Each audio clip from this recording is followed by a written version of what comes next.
ஆண்டவராகிய இயேசு கிறிஸ்துவின் இனித நாமத்திலே உங்களை யாவரையும் இந்த கால வேளையிலே உங்களை யாவரையும் இந்த காணொளி வாழ்ச்சி மூலமாக வாழ்த்துகிறேன். கர்த்தர் நம் அனைவரையும் ஆசீர்வதிப்பாராக.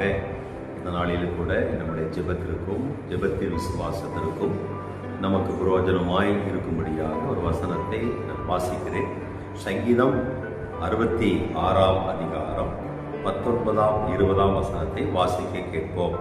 சங்கீதம் 66ஆம் அதிகாரம் 19, 20ஆம் வசனம். மெய்யாய் தேவன் எனக்கு செவி கொடுத்தார், என் ஜெபத்தின் சத்தத்தை கேட்டார், என் ஜெபத்தை தள்ளாமலும் தமது கிருபை என்னை விட்டு விலக்காமல் இருந்த தேவனுக்கு சோத்திரம் உண்டாவதாக. பிரியமானவர்களே, இந்த சங்கீதம் 66, 19, 20ஆம் வசனத்திலே மெய்யாய் தேவன் எனக்கு செவி கொடுத்தார், நம்முடைய ஜெபத்தை அவர் கேட்க வல்லமுள்ளவராய் இருக்கிறார், ஜெபத்திற்கு மெய்யாய் கேட்கிறார், என் ஜெபத்தின் சத்தத்தை கேட்டார் என்று சொல்லப்பட்டிருக்கிறது.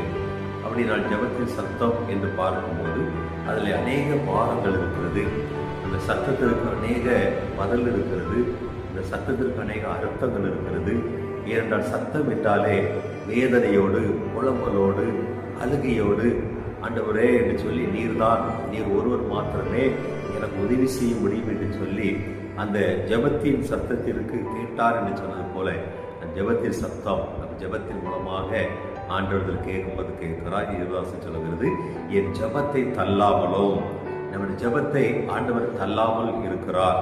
ஆக தமது கிருபை என்னை விட்டு விலக்காமல் இருந்த தேவனுக்கு ஸ்தோத்திரம். அப்படி நான் ஜெபத்தை தள்ளாமல் இருந்தார் என்று சொன்னால் அப்போ எவ்வளவு நாம் ஜெபம் செய்ய வேண்டும், எவ்வளவு நாம் ஜெபித்திருக்க வேண்டும், எவ்வளவு நாம் ஜெபிக்க வேண்டும் யோசித்து பாருங்க. என் ஜெபத்தை தள்ளாமலும் அப்படின்னு சொல்லப்பட்டிருக்கிறது.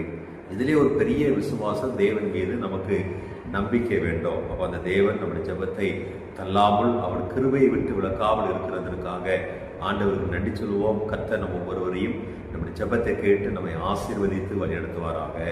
ஆமென்.